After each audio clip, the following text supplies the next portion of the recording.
Then it explodes, aim your head the other way. Okay, we're live. Hey, it says live. I think that means we're live. Are you alive? Let's see. I'm not sure. Nope. All right, you're talking.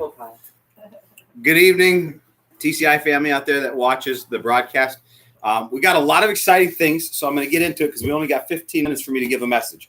But before I do the message, so don't start your clock on the message till you get the announcements. It is honestly an exciting thing. We started TCI 1997, and it started under a different name. Life and Growth in the Spirit stayed that name all the way through the country as I traveled the ministry. And for 24 years, it stayed named Life and Growth in the Spirit because it was about life and growth in our spirits. But the Church of Inclusion, the name change had to come. It was part of the process of evolving into our beliefs and so forth. And so the Church of Inclusion literally just opened its first house church only less than 2 months back. And not only is it growing, but here's the exciting thing. This is starting to take off. We're opening another one now. It's either going to be a Monday night or a Tuesday night service down in Linwood. So things are starting to just go. People are like, hey, I want purpose. I want to be part of something that's not just cool, but something that's real, where I can actually hear something that doesn't take hours to listen to. And if I got questions, we can all hang out and talk and socialize and do what we do, which is have church. So that's exciting news. Look for a new broadcast Mondays and Tuesdays. It's going to take a couple weeks because I got this little heart surgery coming up on Monday. So after all that's done, we'll get to it. But the message is, if you saw the title, it actually said, enjoy the journey. And then I said something along the lines of, you'd have to read it, but I think I said, what the hell do you do when it all falls apart? You know, because so often we always focus on the end.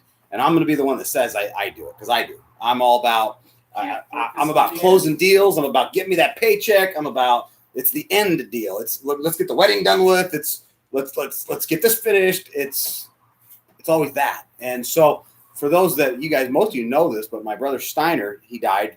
And I found this out about 2 months ago when myself and Cameron here, Uber, were coming back from Mount Adams. We literally were just driving down the road, and all of a sudden I get my texts are blowing up. And I'm like, God, man, back to the real world. And I grabbed the phone and look, and the first one is my other brother using some interesting words saying, didn't you tell me our brother died? So that's how I found out about my brother dying. Now, this is a man who is not my blood brother, but he always called me his little brother. And he raised me for 35 years in the business world. Don't have to be blood to be related. Absolutely. It's called family, and you choose them. And so Steiner taught me so much. And I've been lost for 2 months. I've actually been struggling because when I went in for my heart surgery, that was 2 months ago. Flash forward, I'm getting through it every day. No one's really noticing anything. I'm just surviving. I'm keeping my emotions in and checked, and I'm like, I got this. It's no biggie. Mr. Positive, I can handle anything. My favorite thing to tell everybody, these shoulders can handle the weight of the world. Bring it on, baby.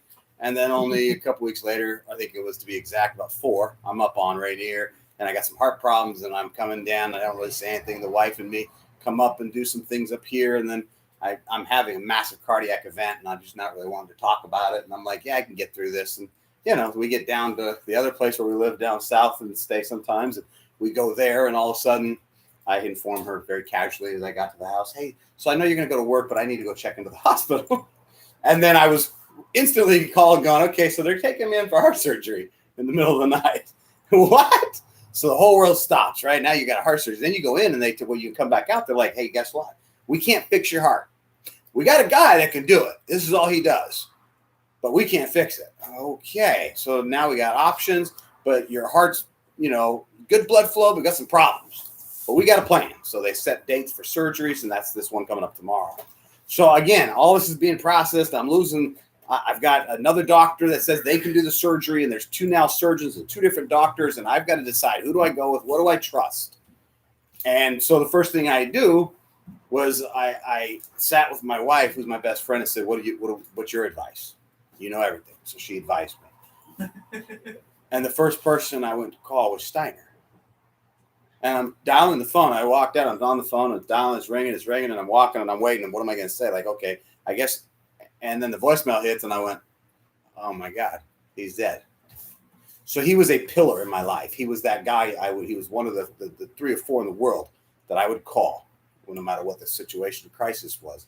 And he had this way of talking like this, and he always would grab his goatee. And I'm not going to rehash everything because that's on videos if you want to watch it on my Facebook account. Because I went back down to Mount Adams. So here's what happens. I go to Adams 2 months back. I come out of there. I end up having this heart surgery.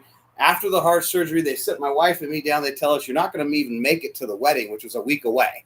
They said, you're not even going to probably make it to that. So now I'm sitting there going, great. This is just peaches and roses. And they got me on so many medications, I can barely even move. I'm just like a zombie. And then my heart crashes and I almost die. And our son, thank you, Andrew, saved my life and got the medications in me that were needed to keep me living. And so that occurs. And then I'm processing all this. And I'm hanging in there. I got the weight of the world, baby. I bring it on. What you got? You got anything else for me? So they tell me I got a surgery on Monday. So you know what I do? I wake up last week and I looked at my wife and I said, I need to go climb Mount Adams. I need to get approval from the doctor. I get it, but I need to go climb Mount Adams, even if they say no. It physically could kill me, but I need to do this. Because if I'm going to die, I want to die on my own terms, doing what I love. And I find going to the mountain, a mountaintop experience like Moses every time to me. Every Saturday, it's like a new mountaintop experience, and God speaks to me. So this was a journey I was doing to a mountain that I failed to climb once. And now I just had a massive heart issue and a heart surgery. And I got another one coming up in only days. And I'm now at a mountain by myself, soloing. And you can see the videos and all the different stories about Steiner and how God related. But here's what I learned from Steiner on that mountain through God was enjoy the journey, kid. I could hear his voice going, Jesus, man, you haven't listened and learned. I've been with you for how many years, knucklehead? Oh, my God. He says, how many times I got to tell you? It's not about making $1 million. It's about the week and what you did on Monday and the enjoyable thing today. And let it all go, man, because it's going to happen. And I'm sitting up top of this mountain climbing, and I'm looking at the top going, okay, I just got to get there. And I'm passing the flowers on the trail. I just got to get there. And then I passed the glacier, and I'm like, I just got to get there. And then I remembered, holy crap, I just walked over a glacier and didn't even take a picture. How many people in your life ever going to walk on a glacier even? I don't know what the number is, but I'm sure it's not a lot. And, we're probably talking less than a couple million people that might have walked on glaciers. I'll even give you a 500 million people. Still, there you have. We got one here who has. And so I started to take the pictures. I started to take photographs. And I started to do all of that. And then I started to enjoy this thing. And then it became exciting. And so I came down from the mountain and I was at peace. I have a device that allows me to communicate with my climbing team so that I can I'm tracked. It GPS tracks me. They can see where I'm walking. Literally, if I'm 50 feet off the trail and I'm going up some weird rock, they're going to know and it's going to notify them.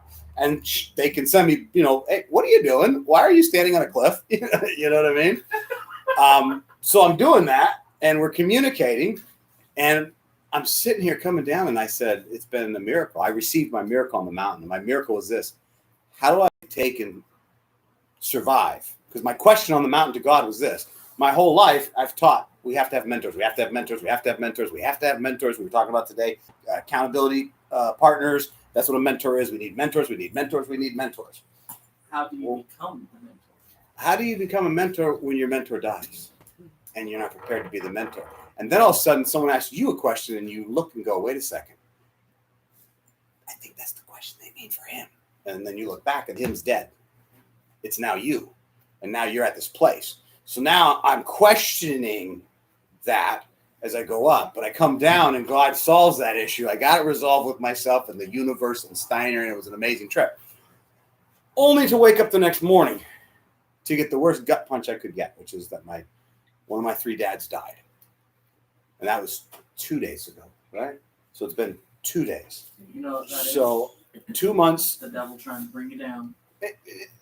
Maybe.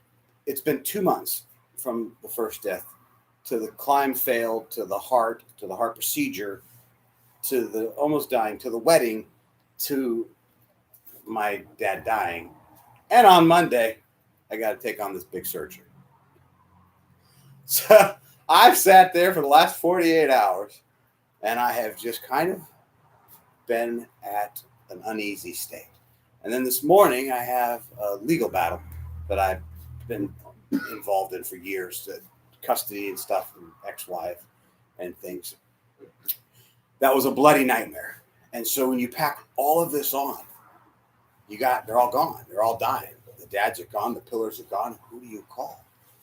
And I could hear my dad, Vivi. His name was Vivi. And Vivi was a Hispanic. And he is this Hispanic, in my opinion. Someone might get offended by this. And if you are a fan of Vivi's and you're offended, I apologize. But the reality is, hey, Jesse, can you turn the TV off screen, please? The reality is that Vivi was a Frank Sinatra. That's his style. He was in a bigger than life way. He's represented in my arm on the 3 roses for my 3 dads, and his is the most flashy. And he was very flashy and flamboyant. This hat, not even my wife knows this. My suit, I was telling her forever what I was going to wear for the wedding. And then at the last minute, she's like, you're changing? And I'm like, yeah, you know me. I like to throw curveballs. Vivi's the one that told me to go with the Vera Wang tux. And Vivi's the one that told me to go with the white wingtips because it looked good on me, in his words.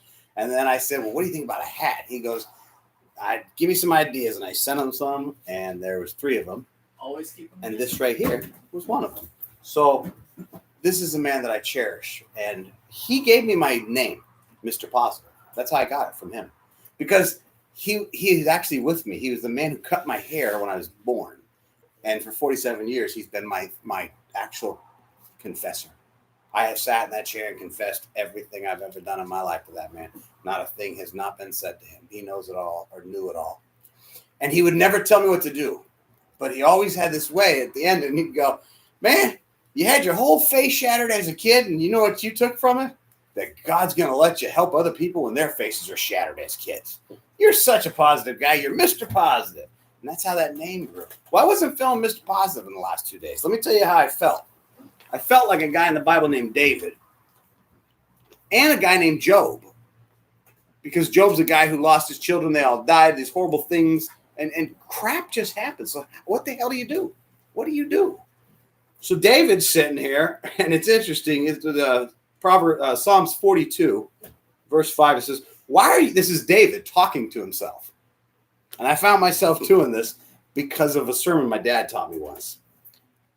He got up and he looked at himself in the pulpit, and there's a couple thousand people in the audience, and he grabs his jacket in a mean way, and he opens it up, and he undoes his breast, the vest, and he pulls that open, and he takes his tie off, and he says, and he unbuttons the shirt down a little, and he goes, oh, my soul, you will yet praise the Lord. Now, I remember this sermon vividly because it was weird seeing my dad strip in church. If you knew my father, he was very conservative, the one that did the sermon. But he was showing the church. He was showing a message, not just telling it. What he was trying to say was there are times in your life when your child, when you get a phone call, and I've had this phone call, when they say, your child's dead, we're sorry. There is nothing you can say to me at that moment. Not one person on this earth can ever come to me and try to make that moment feel better in my life. I broke almost all the bones in my hands. It was bad. So those things happen to us. But what happens when it all comes down at you? And I'm Mr. Positive. Well, guess what? I don't have anything positive to say other than life sucks, right? Negative. I thought that thought for about 5 minutes. And then I heard Vive smack me in the back of the head from that chair when he would cut my hair and say, are you freaking kidding me, kid? Are you sick? Oh, whoa, your dad died. That's what I could hear him saying to me. You want to know why? Because when I lost one of my best friends, that's literally what he said to me. And I said, would you say that if my dad died? He says, I'm going to say it when I kick the bucket to you. And I started laughing. And I started going, oh, my God, Vive, I've missed it. What am I doing? I only spent about a day and a half in that moment. And this is where I got to. Why are you cast down, O my soul? Why are you disquieted within me? Hope in God, for I shall yet praise him for the help of his countenance. Oh my God, my soul is cast down within me. I lost my pillars. You can't replace that. You can't You can't take and make a new friend old, and they're gone. And the stories that they shared are gone. And those moments that I have with them are gone. And so I look at Vive and I said, what do I do, Vive? Steiner. Steiner's telling me, enjoy the journey. Well, how do I freaking enjoy the journey when Vive's dead now? Who do I go to? I've got a lot of pressure. I've got all kinds of companies and entities we're building and all these things. And Vive just says, you've been training your whole life. Take it easy, kid. Show the people that you can handle this stuff. Because remember, you can handle the weight of the world. And I said to him, I'm arguing with them right in the scripture. Therefore, I will remember you from the land of the Jordan. What does that mean? Wait, he's saying, I'll remember? That's right. You know what? I got this. The land of the Jordan represented the plentiful that God has provided. And so I remembered right then, you know what? I don't have to figure out how to resolve the issue with my dad dying right now. I don't. I don't have to resolve any of the issues, all that's going on. I got so much going on. A very close friend of mine called me and said, do you need to check into the hospital? Like mental health checkout for just a couple weeks? And I said, no. This is actually where I do my finest work when all of that stuff's coming down on me. And I said, here's what I do know. Because I said right there in the scripture, therefore I will remember you from the land of the Jordan. God has never abandoned me. Everyone else in this world has. Everybody, my wife, my children, my friends, everybody has abandoned. And when I say my wife, I'm not talking about my new wife, by the way. And I'm not talking about a lot of friends. But everyone has walked away in my life it was like, wow. But not God. And not God in certain people that allowed God to work through them. And so I was blessed. And I don't have to worry about it all. I just got to focus on today. My friend Justin told me something out on the porch. He's like, oh, man, I'm so excited. We got this going, and we've got a new church, and this is going to be exciting. And I'm telling him, and I'm pitching it, and I'm excited. And he goes, whoa. Can I say something? I said, sure. He's like, we got to make sure we're just present for this moment. And that's it. Can I share one piece on that? Share one piece, sir. Those three in center aren't gone. They're right here. Absolutely. Context, they're central to your identity and your core. What's next in you today? And the thing about it is, if you guys have ever heard me talk about dying, I've died 3 times, and each time I've talked to you about what happens and the people I've seen. Given the reaper the middle finger. That's true. But you're connected. So I now know everything I say or feel, Vivi's instantly getting it. Yeah. So it's a download to him. So I don't have to cry.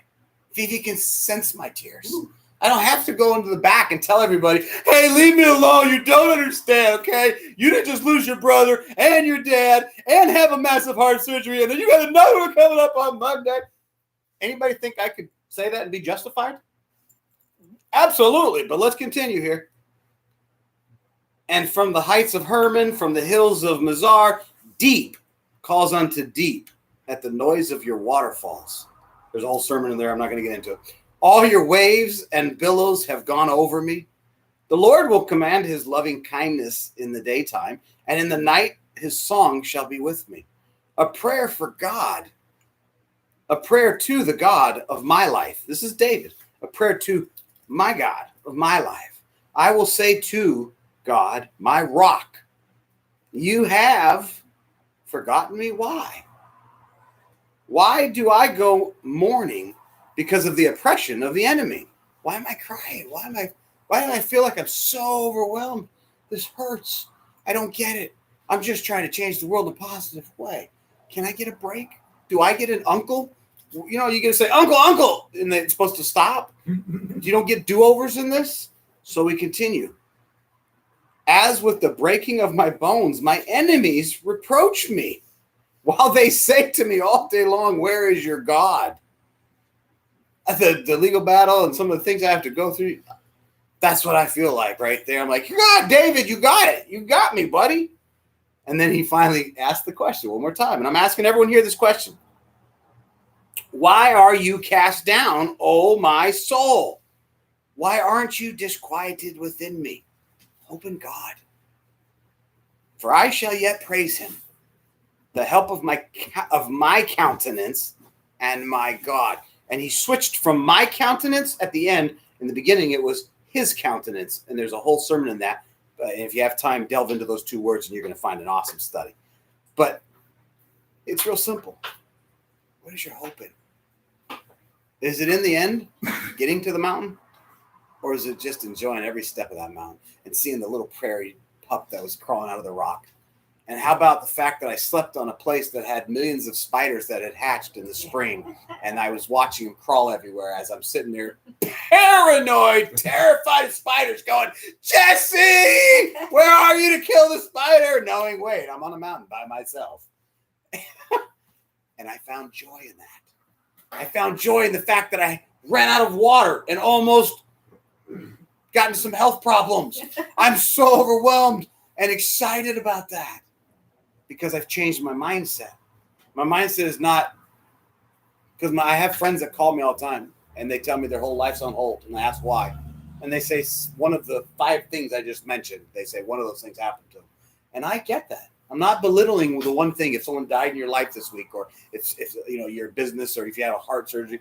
I'm just saying I had all that in this couple weeks of a period of time in my life, and it's still here. I'm in it. This hurricane, this tornado, this violent world, and I'm right in the midst. But guess what? Steady as an arrow. And here's why. Because Vivi and Steiner gave me this message, which David also gave us in a different way. But that is simply this, guys. No matter what shit you're stuck under right now, God, you, the creator of the universe, the entity that permeates and penetrates every substance, that creative power. Follow me for a second. It is the same power that if you are a friend of mine who is an atheist, it's God. It's just to him was the science of the Big Bang, and it's God. And the same power that permeates and penetrates all things is my hope. I'm okay. I'm good. My heart, I'm not worried. I have no stress. It wasn't about dying that I was stressed about. It was about a person that I didn't feel I had prepared financially, business-wise, company-wise, things that I needed to do before I could say, you'll be okay, dear, if I kick the bucket. So that's what I had to find out, was what was wrong. I had to get into that. And you do that by talking to mentors. But when they're dead, what do? You talk to them, and they're still with you, listening and speaking to you, just on a more deeper level. So as David, I encourage you this week to go ahead as I wrap this up and tell yourself, when you feel depressed, because I'll be the first one to tell you, man, you can ask my wife. I have battled this issue in the last week of my life. It's just 4 days to be exact. It's been, I have no words. I've had no words for it. I've just kind of smiled at everyone. How you doing? Fantastic. And the laughter, and then they leave, and then it just turns to tears. And I'm just crying. And I go, okay. And then people call, and they're like, and they need to call me. They're like, all right, we got this crisis. So the tires blew. Seriously? You want me to do tires blowing? I got serious stuff happening. And what happened to you the other night about your tire? Tire blew, came unraveled. And what did I do? I called someone. And so it comes around. You see how the universe and God, and when I say universe, that's God, that all comes back. And luckily for me, Uber Cam showed up to rescue the day of me and Cece stranded on the freeway. Da, da, da, da. So go out there and ask yourself this question. Oh, my soul, why are you downcast? Because it can be so much worse. When I went in to get my final test today for the doctors for Monday, I'm supposed to sequester myself and hide myself in some place. So you guys, shh, don't tell them I'm hiding. I'm not hiding. Or maybe I am. I don't know. Maybe I'm not me because my wife got me kidnapped by the aliens. My point is, do not allow yourself. I did it for about a day. Now, I have people around me that know me, so they can see something was wrong. And they're asking the right questions. And everyone's giving me a little space, a lot of space. And then all of a sudden, it hits me. Okay, I'm good. I can let go and just let God. And sometimes that's all we can do is just say, it's yours, God. I don't know what to do. And I don't care if you believe in him that he pulls strings, because I don't. I believe that it all just happens the way it happens. My wife and me have two different agreements on this, and that's what I love about the Church of Inclusion. We have different perspectives on things. And so I don't care what side you come from doctrinally or theologically. I just want you to know something. We all battle depression, including the doctors. Okay. my own family member, she's a doctor and she battles it. And, you know, I've got a very dear friend who's the CEO and makes almost $500 million a year. And guess what? He's on more mental health medications because he understands it can help him. And he's got help and he's speaking to people and he's talking to people. So you can still function in society. I finally had to just say, you know what? It's okay to be maxed out. And it's okay to say, I'm not Superman. I know some people think I am. My granddaughters, I know they'll watch. They're going to be like, Boompa's immortal. They're probably yelling at me right now. That's not true, Boompa. You are immortal. Well, you know what? They're not. They're actually not wrong. But you are also all immortal. Here's the question I leave you with. What will eternity echo in your name? Can I? Just let that sit for a second. What will eternity echo in your name? Because even though if you closed your eyes today, guys, and the whole thing is done in the period of 70, 80 years, you and me aren't even a sand drop in the scheme of things, right? So what is it you want to be echoing through eternity? God, I'm talking this horrible. You don't know. I was abused. I was beaten. Yeah. I had all that too. So what? Suck it up, Buttercup. Let's progress. Let's find a way to overcome. Let's find a way to achieve that closure in our situation that we're in so that we can find peace with each other. I love you guys. I'm going to stop the broadcast. But before I do, real quick, one thing. Oh, yes. So, can I have 1 minute to talk? Absolutely. Just So talk you're- loud so they can hear you on the... And my short-term memory is still a little fluffy because my Sure. TBI recovery. What I want to share is from that, as you were talking about, well, it could be so much worse. Your example and your testimony is essential to us building this up. And for me, for years 1 through 3 of my TBI recovery, I had a limp, a swag, and a slur. Everyone stopped and stared. Every week for that 2 years, though, I met somebody who shared a story that was worse. Someone who lost their children. Right. A guy who wrecked his motorcycle, whose wife died, but he was fine. Right. Someone who lost his house because he was just lazy. Didn't lost his job. 2 years. I was the worst, right? You're right. For every week for 2 years, I met someone who was worse. Worse. The Absolutely. example you set to those people builds us all up together.